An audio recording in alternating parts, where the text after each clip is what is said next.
Hi everybody, welcome back. Last time, in considering the dispute between the railroad company and the LeRoy Fiber Company, we considered a case of low transactions costs, where bargaining between the railroad and the fiber company was easy and cheap.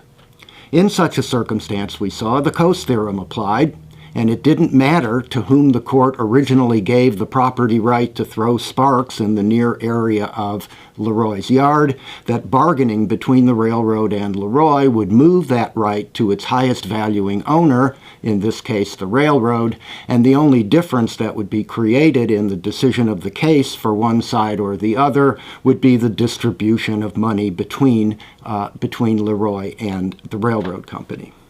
But what if transactions costs are high? What if it's not easy for the railroad to bargain with LeRoy? What will happen then? We've seen that the Coase theorem is endangered when transactions costs are high. Here we'll talk about an example that shows what might occur, what might come about in a case of high transactions costs. So, we'll assume in this case, rather than there being just one LeRoy with whom the railroad has to bargain, there are 100 LeRoy fiber companies, each of them identical, each of them spaced out perhaps by a mile in the area between Chicago and Minneapolis. So, as you can see on the slide, I've drawn 100 LeRoy fiber companies, each lying along the track, so that the railroad must now come to terms not with just one of them over the purchase of the right to throw sparks, but to purchase that right from all of them.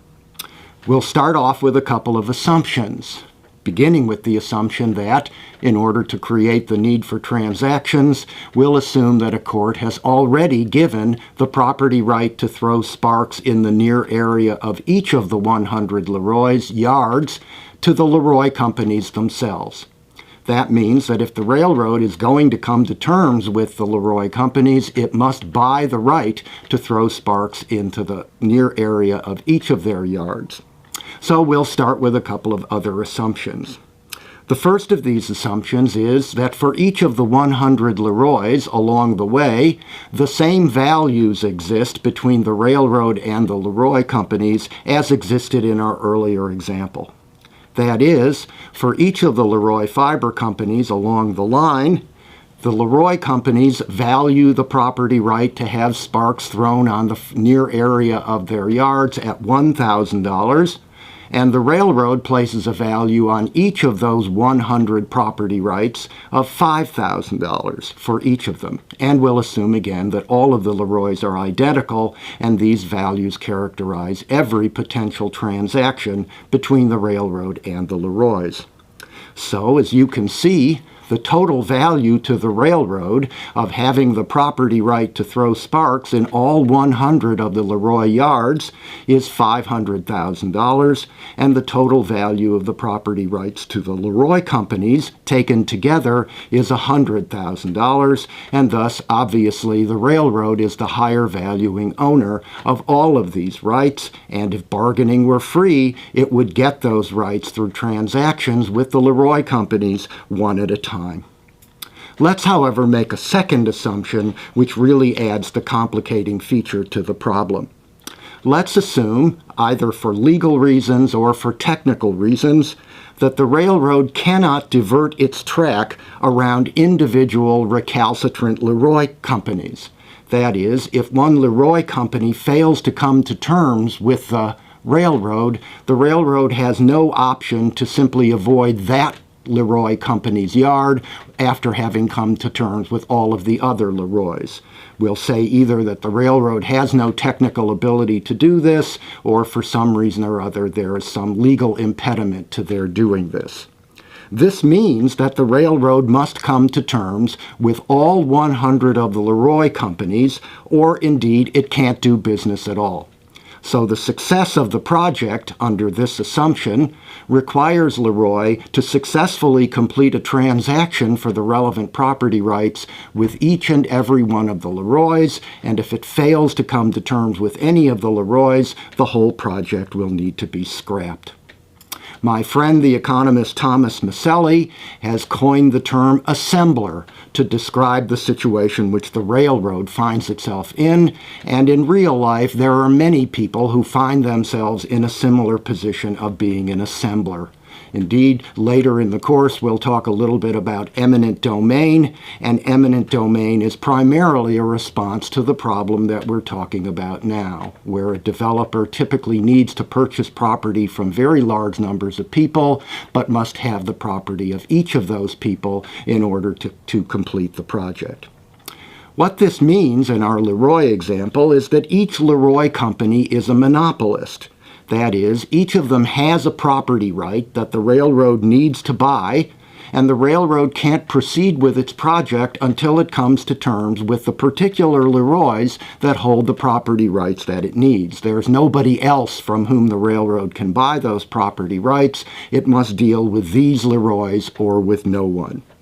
And this creates a problem for the railroad because strategic behavior on the part of the LeRoys may raise the costs of bargaining between the railroad and the LeRoys so high that the railroad will be unable to complete all of the requisite transactions and thus have to scrap the project. So let's see how this might work out.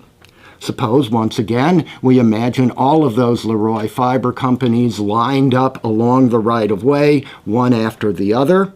And, as the next slide shows, let's imagine that the railroad president, the president of the railroad company, gets on a handcar, one of those hand-propelled devices where somebody pumps a lever up and down, and the little car rolls along the railroad track. You can see a little cartoon of it on the slide itself. So let's suppose the president of the railroad gets on a handcar and starts to bargain with the individual LeRoys one at a time. So he starts out with the company that I've called LeRoy 1, and once again the railroad's value for the property right to throw sparks on LeRoy 1's yard is $5,000, and the property value of that property right to the LeRoy number 1 is $1,000. So there's obviously room for a deal to be made, and let's assume that it is. Let's assume that the railroad offers LeRoy number 1 $2,000 for the property right to throw sparks in that LeRoy's yard. What this means is that then the railroad can, once it completes the project, drive its trains past LeRoy's lot, LeRoy number 1's lot, throw the sparks into the lot, for which it has paid $2,000. Because it earns $5,000 from that particular activity, the railroad winds up with a $3,000 surplus. That is to say, the value of the property right, $5,000, to the railroad is $3,000 greater than the price that the railroad has actually had to pay to LeRoy number 1 to get that property right. LeRoy number 1 has realized a surplus too because he's lost a right that he valued at $1,000, but in return for that right, the railroad has paid him $2,000, and so the $1,000 damages done to his lot are compensated, and LeRoy number 1 has an extra $1,000 to assuage the pain of the deal. So, after this first deal, we can imagine that the railroad takes its $3,000 of surplus and figuratively puts it in a can to collect all the surpluses. So, having successfully completed the first deal, the railroad president gets on his handcar and pumps his way to LeRoy number 2, where the values involved are the same as they were with LeRoy number 1. So let's assume that the railroad president is able to make a deal with the second LeRoy company on exactly the same terms that he's made a deal with the first LeRoy. That is, the railroad buys the right to throw sparks in LeRoy 2's lot for the same $2,000 price that the railroad had paid to LeRoy number 1. Once again, the railroad realizes a $3,000 surplus, which we'll figuratively throw into the surplus can, where there are now $6,000 of the railroad surplus having been collected, and LeRoy number 2 is satisfied, having been given $2,000 in exchange for a property right that the second LeRoy valued only at $1,000. So everything is going smoothly, and the railroad president gets back into his into his handcar and drives to LeRoy Company number 3. But now a problem begins because LeRoy number 3 has been watching the deals that have been made between the railroad and the first 2 LeRoy companies. And LeRoy number 3 realizes perhaps that the railroad is making a deal with each of the preceding LeRoys and taking a surplus away, doesn't know exactly how much, but taking a surplus away from each of those deals. And LeRoy number 3 thinks to himself, well, if I can avoid dealing with the railroad now, so that the railroad keeps making deals with some of my colleagues up and down the line without making a deal with me,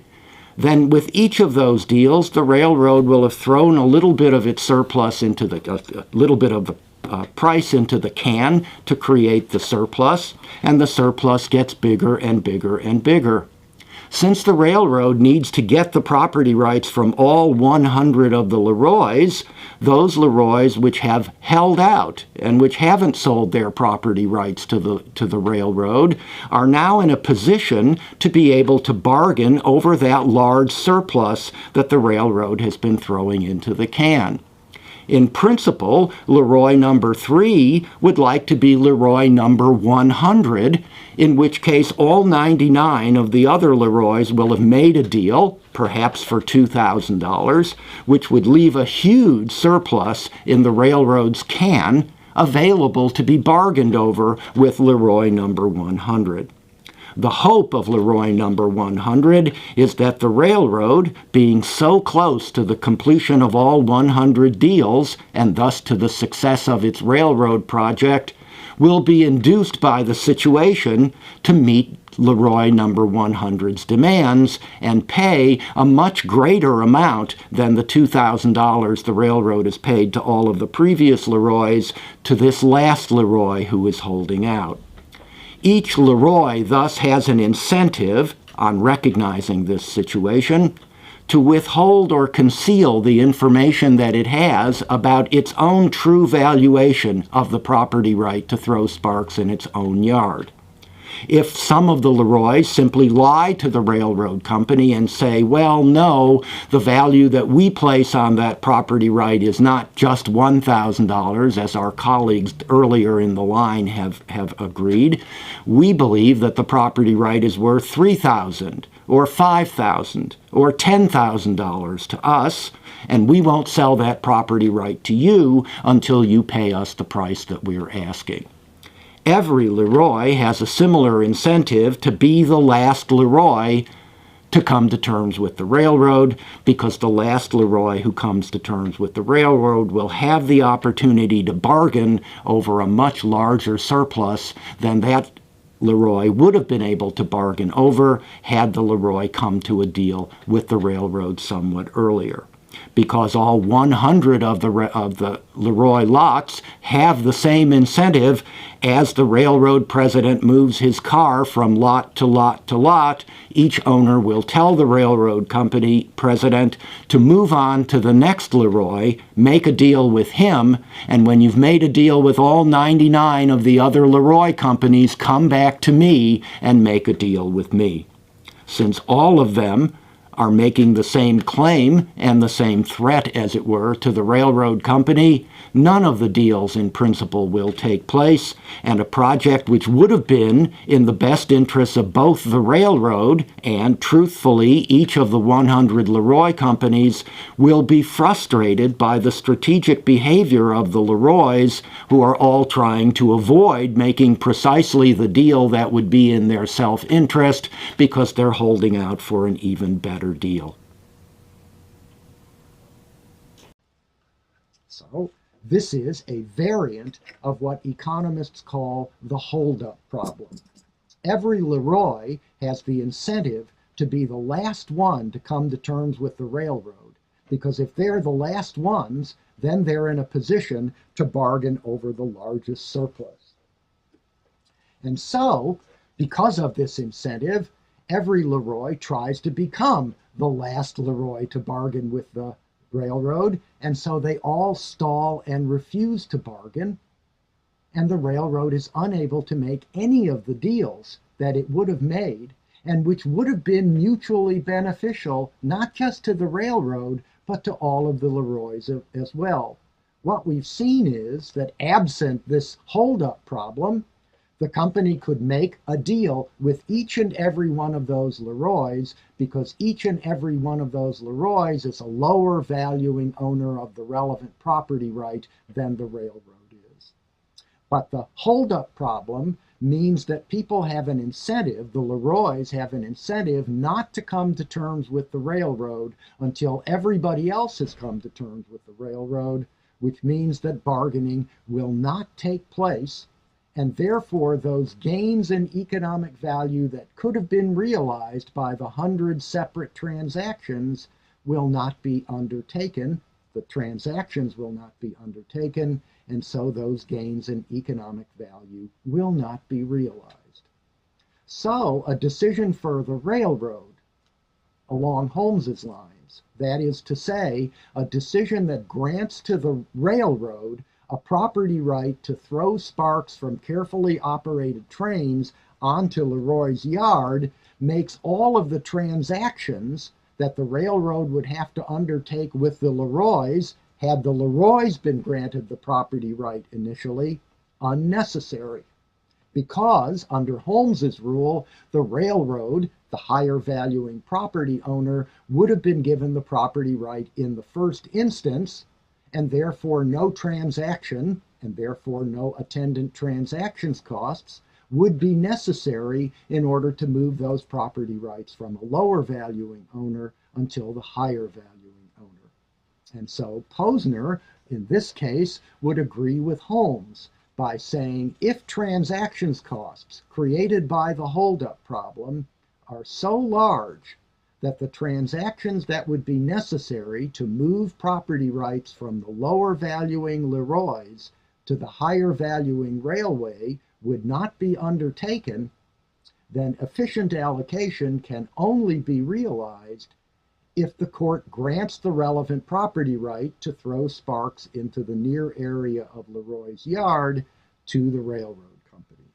Of course, as I've suggested, this assumes that the court knows that the railroad is the higher valuing owner, and that's something it can only determine in terms of the evidence which is presented to it in court. So all of this suggests that efficiency can be achieved by an appropriate decision by the court, though this decision to realize efficiency, in this case, will have been made at the expense not just of one LeRoy, but of every LeRoy. That is to say, a new property right, the right to throw sparks from a carefully operated train into the near area of the LeRoy's yards, this new right would have been determined by Holmes's jury and awarded to the railroad at the expense of the LeRoy companies. The railroad would be allowed to throw sparks without fear of liability, and the LeRoys would be therefore required to take account of the railroads doing this and reorganize their yards so as to account for the sparks and thereby cost themselves some money. So efficiency would be achieved by the application of Holmes's rule and Posner's corollary in this case,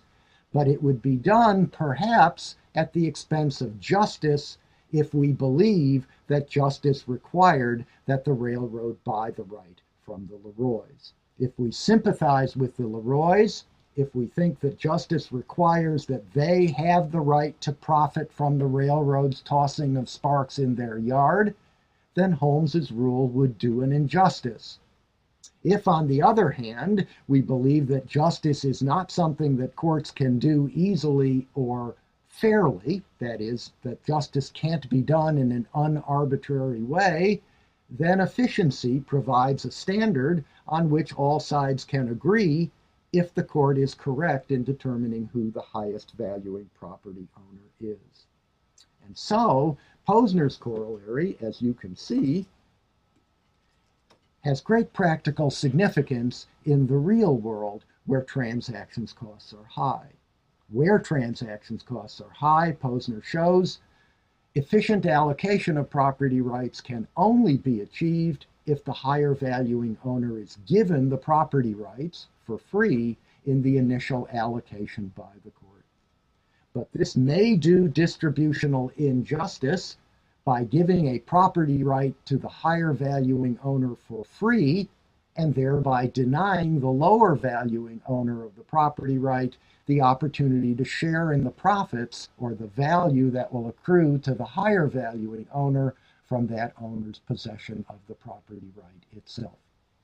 In the next lecture, we'll talk about these distributional concerns more explicitly in a case where transactions costs are very low.